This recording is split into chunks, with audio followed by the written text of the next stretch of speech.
Bereshus, Rabbanim.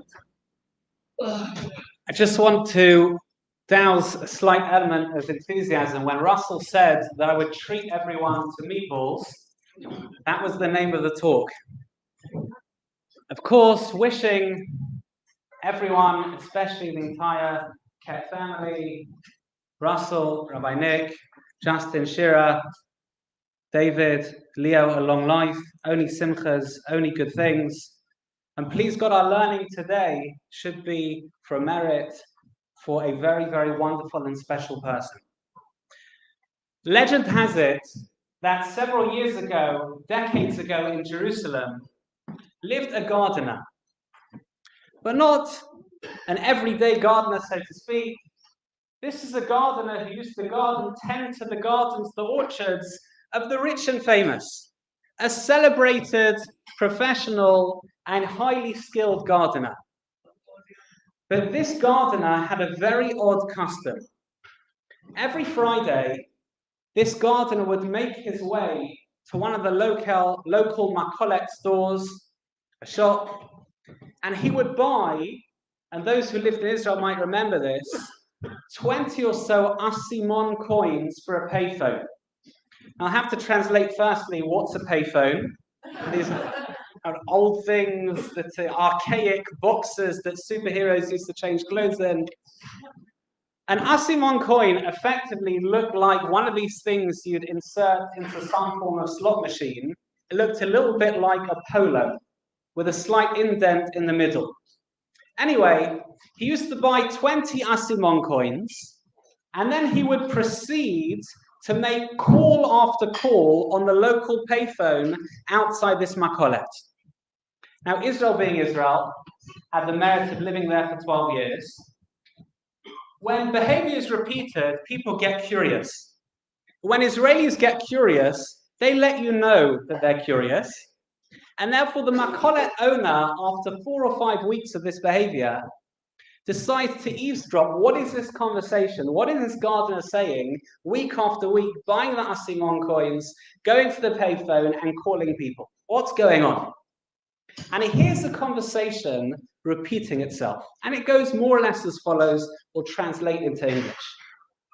The gardener calls someone up, or various people up, and says, I'd like to introduce myself. I'm a gardener. Do you have any business for me? The conversation clearly was a very short conversation, because about 5 seconds after his grand introduction, he put the phone down and called someone else. And so it went week after week after week, clearly rejection after rejection. The makolet owner eventually had enough. And when that next Friday, the gardener came to buy the asimon coins, the makolet owner said, look, a bit of a favor I've got to ask from you. This works better in Hebrew. He says, I've got a very small balcony. There are a few plants, a bit of greenery. Would you mind tending to my little mirpeset, my balcony? And the gardener looks at him and says, me? He says, I'm a gardener for the rich and famous. I've got loads of business. I don't need anyone. Makolet owner, Israeli, not shy, says, Adoni, sir, I'm very sorry to say this. It's good when Israelis say sorry. I'm very sorry to say this. But I hear you week after week calling people up, offering your services. They reject you. Clearly, I'm sorry to say this, but you clearly don't have business. And the gardener says, no, you misunderstood. You see, I'm a gardener for the rich and famous, right? But I never see the proprietor. I never see the owner. I get let in through the side door, the workman's entrance. I do my job. No one ever gives me any feedback. And I finally discovered a system to make that happen. You see, every Friday, I call up the owners. And I say, do you need a gardener? And if they say, no, I've got a fantastic gardener, it means I'm doing a great job, right?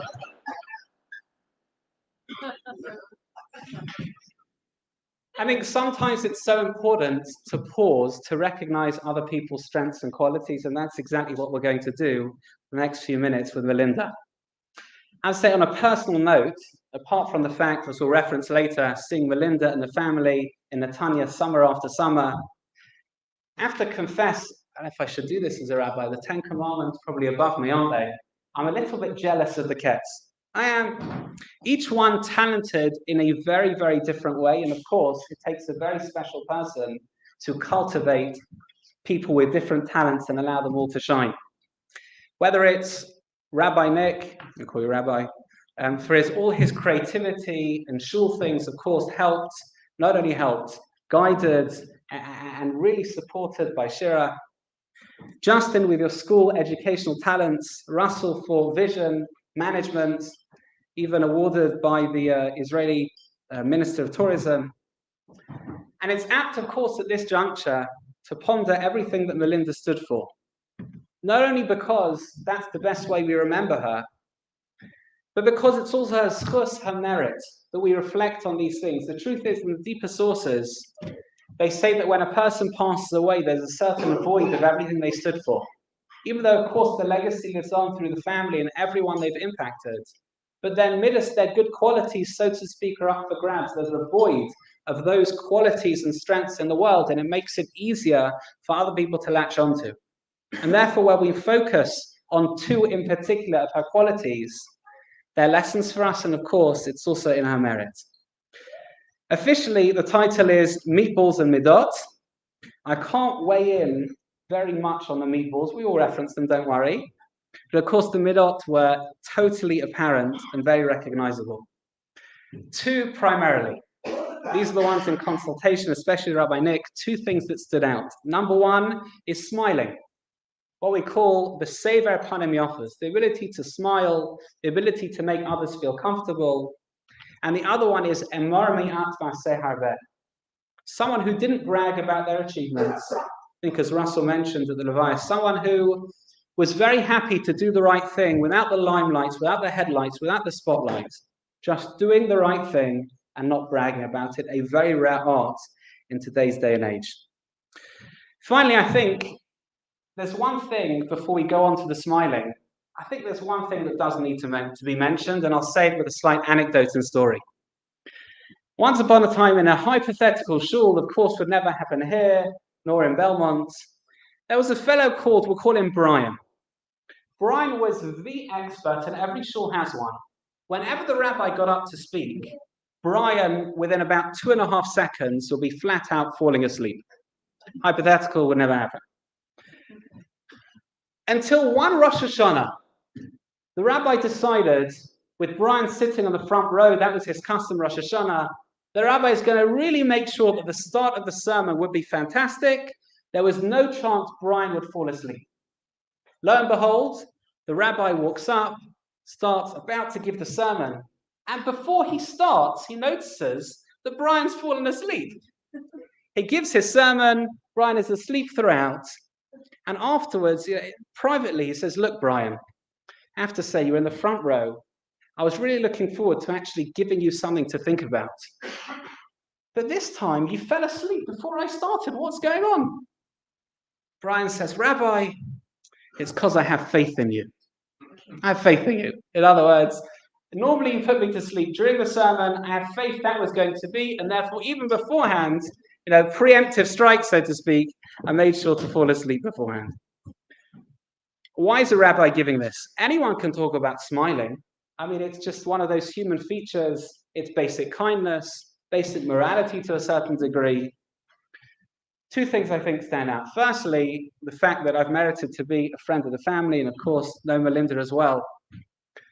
But there's something very Jewish, as we'll see in the next few minutes, about smiling, about recognizing someone else's day, where someone else is holding someone else's basic emotions, and being able to respond in a ubiquitous, almost wordless manner that is a smile.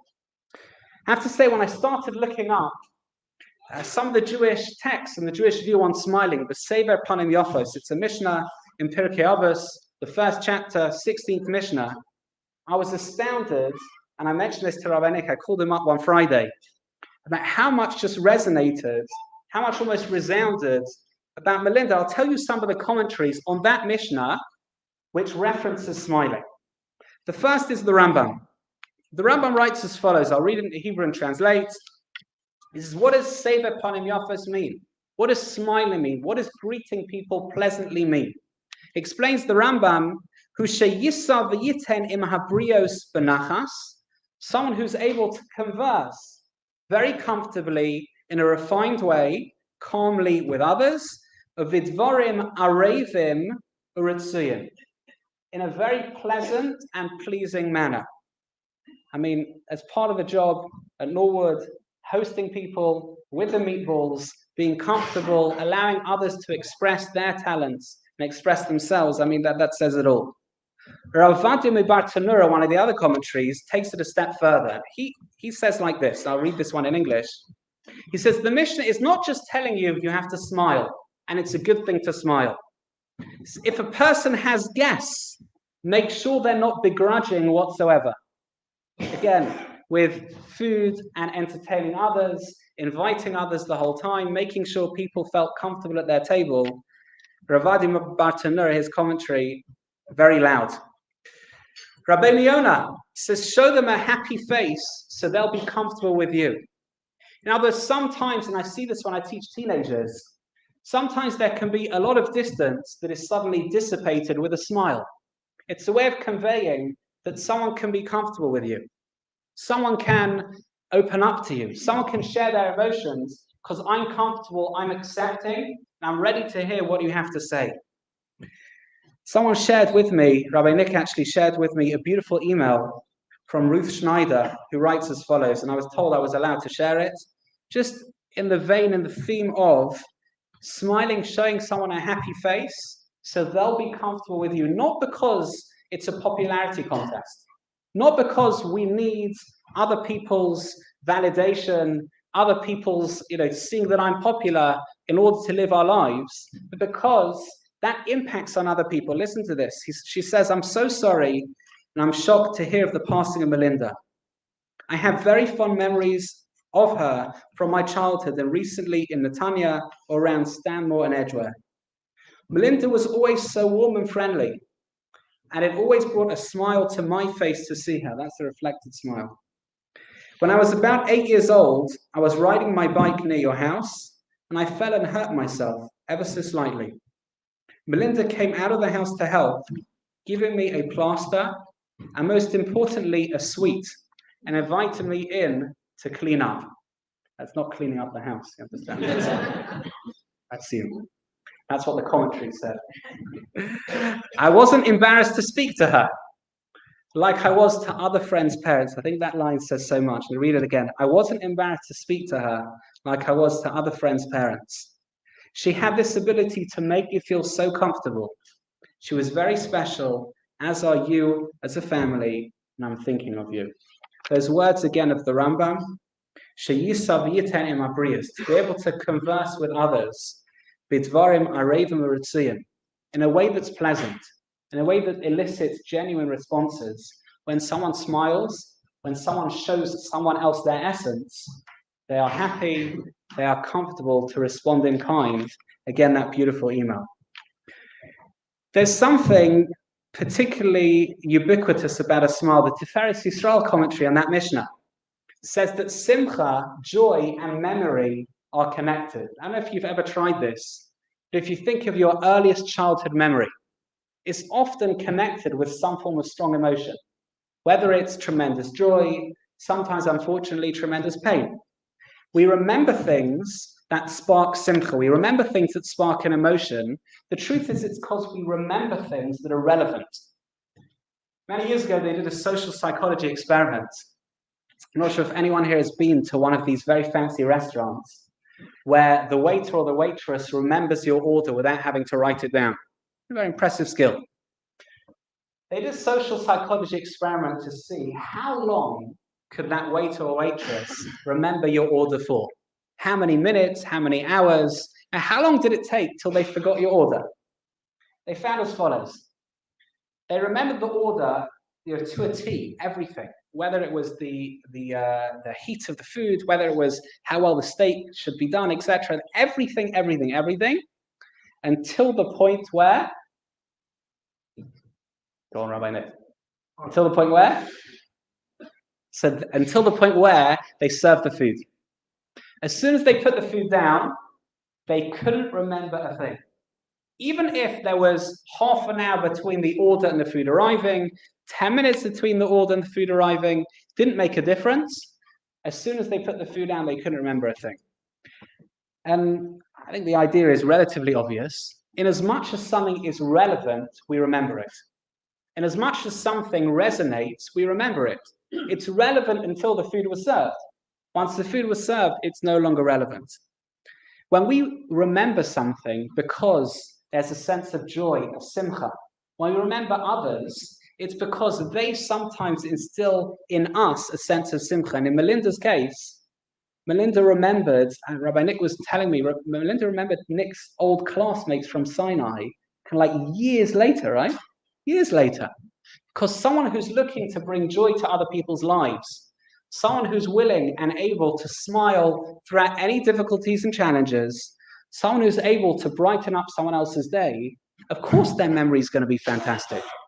Because of course their memory is going to be intrinsically bound up with a sense of simcha, a sense of innate being comfortable, as Melinda of course was. There's something further that's ubiquitous a little bit about a smile. The Gemara writes that someone who smiles, it's as if someone is mashkeyu chalav, which means it's as if someone is feeding them milk. Milk is not just something that quenches thirst as water does. Milk is something that actually nourishes. Communication nowadays can be so misunderstood. I had a friend of mine who told me that they were going on a diet. Genuine story, going on a diet. So I said, okay, I admire you. How are you going on your diet? He says, look, Daniel, every single day I have sandwiches for lunch. Okay? He says to me, I'm going to replace my sandwiches. I'm not going to have sandwiches anymore. I said, great, sounds like a great plan. What are you going to replace your sandwiches with? He says, very simple. I'm going to have 2 slices of bread and some tuna in between. That was the replacement for the sandwiches. When I was in Israel, I remember hearing a conversation between a parent and a child. In Israel, people do things very young. By 17, 18, in many households, you're already taking care of the nation's security. You have to grow up pretty quickly. I remember seeing a scene where a father was teaching a 6-year-old or so to walk to the park by themselves. Now that walk meant they went down the road. The park was only about 100, 150 meters from where they lived. And the father had one rule. That rule that he said to the child time and time over was no walking around any corners. Right? Asur lalechet bakan, you can't walk around the corners. Why? Because of course a corner means there's a distance between origin and destination. That's why we're tzitzit actually on the corner of our garments. A corner means you can't see things. A corner means things are hazardous. I can't see you. You're not in my line of vision anymore. So the father decided it's going to be the first trial. Said to the son, right, go on, off you go. I'm going to be behind you. You walk ahead. See if you can get to the park by yourself. And of course, the son, the child, newfound freedom, starts running off and heads around the corner. Father brings the son back. I told you, no walking around corners. Right, I warned you, right? Okay, new trial, start again. A few seconds after the new trial had happened, again, the son is walking around a corner. And the father this time, shamedly, loses it with the child.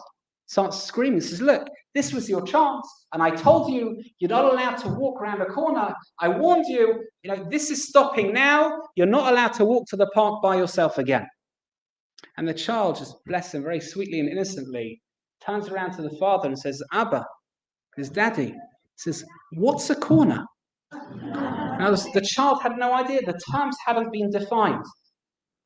There are certain things when we communicate, especially now with non-verbal communication and social media, etc., communication can be so misunderstood, of course. There are certain things that are ubiquitous in as much as there's such a clear expression of who I am. There's such a clear expression of what I want to get across, that you almost need no words. They say this in reference to when they would bow down in the Beis HaMikdash in the temple, especially on Yom Kippur. Bowing down is a ubiquitous sign of service. It doesn't say anything. It just says submission. I'm willing to listen to what you want to say. The same is true of the shofar in Rosh Hashanah. The shofar in Rosh Hashanah is not a sound in as much as it's communication. It's a sound, it's a scream. If anyone's been in that unfortunate position where a child of theirs has either trapped their finger or fallen over, sometimes you don't need words to express that. It's that shrill, almost piercing shriek that just says it without the words. What a shofar is on Rosh Hashanah in terms of our relationship with God, a smile is in reference to our relationship with others. It's that ubiquitous sign of, I'm there for you, I'm happy when you're happy, I'm sharing your success, I'm reflecting that simcha that is my day, and I'm shining it into yours. That, of course, was exactly what Melinda stood for. The Mishnah also says, by the way, when we say accept others, makabeles kol adam b'sefer panim yafos, b'sever panim yafos, smile, it doesn't say accept every person, it says kol ha'adam. That means every element of every person. There are a lot of people who are happy to smile at others, happy to be joyous, simcha, when people are doing the right things for them. There are a lot of people who are very happy to express appreciation as long as you're doing the right thing for me. But great people express appreciation, simcha, joy, nachas, comfort, genuine smiles, irrespective of other people's fault. Makabeles kol adam means, even if you're challenging me, even if you're doing something I don't like, even if at this juncture, this point in time, things are difficult, I'm willing to smile through it, because it's not everyone, it's kol ha'adam. Every single part of a person, accepting everyone, even if they're little bits that maybe rub you up the wrong way, bits that maybe you don't like, bits that you feel other people should work on, accepting people nonetheless. A very interesting study a certain art teacher did in America. They got a piece of paper, a little bit like this, although it was blank, invited the whole class, and I think their parents as well, and drew a very small dot in the bottom left corner. And they said to the students, this teacher said to the students, what do you see? What do you see? Describe to me the scene. Of course, the more conceptual talked about the size of the dot. Some people talked about the color of the dot. Some people said, well, the positioning is kind of over here. It's a bit to the left, not quite central. That means this, etc. And in marking this test or these presentations, the teacher said, every single one of you focused on the dot. None of you focused on the piece of paper. It's very easy to focus on other people's little dots, whether that be what they say to us, whether that be the way they treat us, and to write negatively, whether that be the way they park, whether that be miscommunication or the things when you think they're critical of you. But big people can focus on that piece of paper. Big people, great people can smile at others and accept them, even with faults, even with imperfections, because they resonate that simcha. They resonate with a certain element of true joy and inner joy. Lastly, emor ma'at. Emor ma'at means someone who's able to say a little, but of course do a lot. That means someone who doesn't need the limelight. That means someone who's able to do things for the sake of doing things that are correct. That's someone who doesn't need to be that center of attention. That means someone who can look at things that are genuine, someone who doesn't need to live in a world of mirage and fakeness, etc., as we know, someone who can just be themselves and get on with the job. I guess our challenge in reflecting on Melinda's legacy is, can we copy some of those traits? Can we emulate some of those qualities? Something beautiful the Kitzur Shulchan Aruch Sefer says. As we heard Nick and Justin Daven earlier, says there's a tremendous benefit provided to the deceased, someone who leads the services, someone who says Kaddish in their memory, learning in their memory. This says something that's unparalleled, something that's beyond all of that, is when people emulate their traits. When someone creates an additional legacy, so to speak, for that person, someone who says, I'm inspired by them, and therefore I'm going to do X, Y, and Z. A family who continue living Melinda's legacy and Middot, everything she stood for, is someone who is a family who can give her tremendous merits way beyond all the ripple effects that Melinda created in this world. I'm reminded in closing of a teacher of my daughter. I think I once told this story actually over here, one Shabbos, without the microphone. And this teacher was a year 4 teacher. And there was a girl who moved to my daughter's class when she was in year 4, a girl who moved from Argentina.